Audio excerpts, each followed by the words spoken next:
राजस्थान पशु परिचर परीक्षा के महत्वपूर्ण 50 प्रश्न पढ़ने वाले हैं। कितने प्रश्न साथियों? 50 प्रश्न, जो कि सभी प्रश्न पशुओं से संबंधित प्रश्न हैं। बहुत ही इंपॉर्टेंट प्रश्न है। सभी प्रश्न आपके एग्जाम्स के अंदर छपने वाले हैं। तो साथियों समय कम है, एग्जाम्स आने वाला है, यानी कि 1, 2, 3 दिसंबर को पशु परिचर परीक्षा का एग्जाम होने जा रहा है। बहुत ही महत्वपूर्ण प्रश्न है, सभी क्वेश्चन आपके एग्जाम्स में छपेंगे। तो साथियों क्लास को शुरुआत करते हैं और अपना पहला प्रश्न है साथियों, नंबर 1 क्वेश्चन, बकरी का गर्भकाल कितने समय का होता है? बहुत शानदार प्रश्न आया आपके बीच में। ऐसे ही प्रश्न आपके बीच में छपने वाले हैं साथियों। बताइए बकरी का गर्भकाल कितने समय का होता है? 150 दिन या 250 दिन, 100 दिन या 190 दिन? बताइए साथियों इस क्वेश्चन का राइट आंसर क्या होगा? तो इसका राइट आंसर होगा 150 दिन। इसका ए राइट आंसर हो जाएगा। याद रखना बकरी का गर्भकाल कितने समय का होता है? 150 दिन का।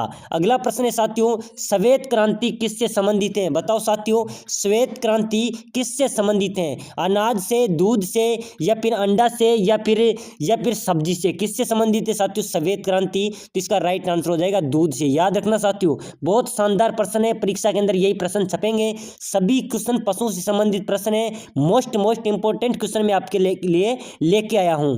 अगला प्रश्न है साथियों, भैंस की गर्भावधि कितने समय की होती है? बताओ साथियों, पहले बकरी की आई, अब भैंस की आ चुकी हैं। भैंस की गर्भावधि कितने समय की होती है? बहुत शानदार प्रश्न है। 210, 330, 310 दिन, 150 दिन या फिर 120 दिन? तो इसका राइट आंसर हो जाएगा साथियों 310 दिन की। कितनी साथियों? भैंस की गर्भावधि कितने समय की होती है? 310 दिन की। ये सब प्रश्न साथियों पशु परिचर के अंदर पूछे जाएंगे। तो याद रखना, जितने भी साथी मेरी क्लासेज को देख रहे हैं, हमारे चैनल्स पे आए हैं, हमारे इस सबसे पहले तो सभी साथियों से कहना चाहूंगा साथियों, एक बार सभी साथी जितने भी वीडियो को देख रहे हैं, वीडियो को लाइक जरूर कीजिए साथियों। इतना सा तो आपका क्रेडिट बनता है। वीडियो को लाइक कीजिए, जल्दी से दबा के लाइक कीजिए। 1000 लाइक का इस वीडियो में टारगेट होना चाहिए। लाइक कीजिए और अपने इस चैनल को जरूर सब्सक्राइबर कीजिए। यहाँ पर आप जिस भी भर्ती की तैयारी कर रहे हैं, पशु परिचर, राजस्थान पुलिस, पटवारी, एलडीसी, सभी की तैयारी इसी चैनल पे कराई जाएगी। दूसरी बात, राजस्थान की तमाम नई भर्तियों की जानकारी आपको इसी चैनल पे मिलती रहेगी। तो सभी साथी जल्दी से इस चैनल को जरूर सब्सक्राइबर कीजिए। अगला प्रश्न है साथियों, किस बकरी को दूध की रानी कहते हैं? बताओ साथियों किस बकरी को दूध की रानी कहते हैं? बहुत ही शानदार प्रश्न है, स्टार वाला प्रश्न आपके बीच में रहने वाला है। किस बकरी को दूध की रानी कहते हैं? सानेन बकरी, बरबरी बकरी, या जमुनापरी, या ब्लैक बकरी? तो साथियों जो सानेन नस्ल की जो बकरी है उसे दूध की रानी कहा जाता है। यानी कि जो सानेन नस्ल की जो बकरी होती है वो 2 से 2.5 लीटर के बीच में दूध देती हैं। अगला प्रश्न है साथियों, सुअर के मांस को क्या कहते हैं? बताओ साथियों जो सुअर का मांस होता है उसे क्या कहते हैं? पार्क, सार्क, या चिकन, या बटन? इसका राइट आंसर क्या होने वाला है साथियों? सुअर के मांस को क्या कहा जाता है? पोर्क कहा जाता है। याद रखना साथियों यही प्रश्न आपके पशु परिचर परीक्षा के अंदर 1, 2, 3 दिसंबर को छपने वाले हैं। बहुत शानदार क्वेश्चन मैं आपके लिए लेके आया हूं। जितने भी साथी मेरे साथी देख रहे हैं साथियों, मैं आपको बार बार कहूंगा आप वीडियो को लाइक कीजिए, चैनल को सब्सक्राइबर कीजिए। आपको तमाम भर्तियों की मैं आपको यहाँ पर तैयारी कराता रहूंगा। अगला प्रश्न है साथियों, किस भैंस की नस्ल के दूध की वसा की मात्रा सबसे अधिक होती है? बताओ साथियों कौन सी भैंस की नस्ल है जिसमें दूध में वसा की मात्रा सबसे अधिक होती है, यानी कि फैट सबसे अधिक होती है? मुर्रा, बदावरी, जफराबादी, या मेहसाना? तो साथियों जो ये बदावरी भैंस है, कौन सी भैंस है? बदावरी भैंस की जो नस्ल है इसके दूध में वसा यानी कि फैट सबसे ज्यादा होती है। अगला प्रश्न है साथियों, साधारणतः गाय का गर्भकाल कितना होता है? बताओ साथियों साधारणतः गाय का गर्भकाल कितने दिन का होता है? बहुत ही शानदार प्रश्न आया है साथियों। 285 दिन, 300 दिन, 150 दिन, या 250 दिन?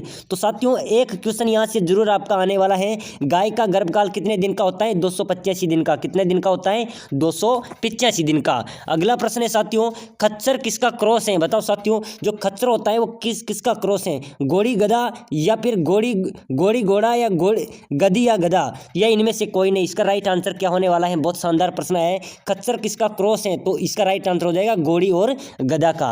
अगला प्रश्न है साथियों, गाय के शरीर में कुल कितनी हड्डियां होती हैं? बहुत शानदार एग्जाम्स आए हैं। आप पशु परिचर का एग्जाम्स देने जा रहे हैं तो पशु के बारे में तो आपको पूरी जानकारी होना चाहिए। याद रखना गाय के शरीर में कुल कितनी हड्डियां होती हैं? 170, 175, 180, या 185? तो याद रखना 180। कितनी साथियों? गाय के शरीर में कुल कितनी हड्डियां होती है? 180 हड्डियां। अगला प्रश्न है, कुड़क मुर्गी के मांस को क्या कहते हैं? बताओ साथियों, जो कुड़क मुर्गी मुर्गी होती है उसके मांस को क्या कहते हैं? पोर्क, बेकन, टेंडर या फिर गोर्गलिंग? तो साथियों जो कुड़क मुर्गी होती है, याद रखना, जो कुड़क मुर्गी होती है उसके मांस को कहते हैं टेंडर। याद रखना साथियों, यहाँ पर एग्जाम्स के अंदर यही प्रश्न आपका छपने वाले हैं। कुड़क मुर्गी के मांस को क्या कहते हैं? टेंडर। अगला प्रश्न है साथियों, परजीवियों का म्यूजियम किसे कहते हैं? बहुत शानदार प्रश्न है। पहले भी जब एग्जाम्स हुए हैं बहुत बार, बीएसटीसी का हुआ है, उनके अंदर भी एग्जाम पूछा गया है। राजस्थान पुलिस के अंदर 2016 के अंदर यह प्रश्न आया है कि परजीवियों का म्यूजियम किसे कहते हैं? ऊंट, बकरी, भेड़ या यार्क?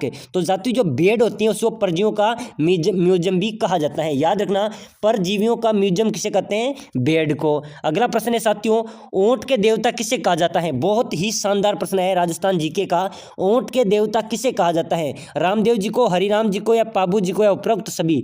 बताओ साथियों, ऊंटों के देवता किसे कहा जाता है? एक बार सभी साथी कमेंट में बताइए, ऊंटों का देवता किसे कहा जाता है? इसका राइट आंसर क्या होने वाला है? तो इसका राइट आंसर होगा साथियों पाबू जी। क्या साथियों? पाबू जी को ऊंटों का देवता कहा जाता है। मैं साथियों आपसे एक बात बताऊंगा, जितने भी साथी इस वीडियो को देख रहे हैं, आप किसकी तैयारी कर रहे हैं? मुझे कमेंट बॉक्स में इसका जवाब चाहिए तो चाहिए। बताओ आप किसकी तैयारी कर रहे हैं? बेस्टीसी वाले तैयारी कर रहे हैं तो बेस्टीसी कमेंट में लिखिए। अगर आप पशु परीक्षर के पीछे पढ़ रहे हैं तो पशु परीक्षर बताइए, या फिर राजस्थान पुलिस, पीटीटी, बीएसटीसी, आप जिसकी भी तैयारी कर रहे हैं, मुझे कमेंट बॉक्स में आपका जवाब चाहिए। तो साथियों अगला प्रश्न है, राजस्थान की कामधेनु कौन कहलाती है? यानी कि राजस्थान की कामधेनु किसे कहते हैं? बहुत शानदार प्रश्न है, हर बार एग्जाम्स के अंदर पूछा गया है। 2016 के अंदर बीएसटीसी में, उसके बाद में 2018 के अंदर बीएसटीसी में, एलडीसी के अंदर 3 बार पूछा गया प्रश्न है कि राजस्थान की कामधेनु किसे कहते हैं? देवनी, राठी, मेवाती या हरियाणी? साथियों कौन सी गाय को राजस्थान की कामधेनु कहलाता है? जो राठी गाय है साथियों, राठी नस्ल की, वह राजस्थान की कामधेनु कहलाती हैं। अगला प्रश्न है अपना, कारपेट ऊन किससे तैयार की जाती है? बहुत ही शानदार एग्जाम्स के अंदर छपने वाला प्रश्न आया है। कारपेट ऊन किससे तैयार की जाती है?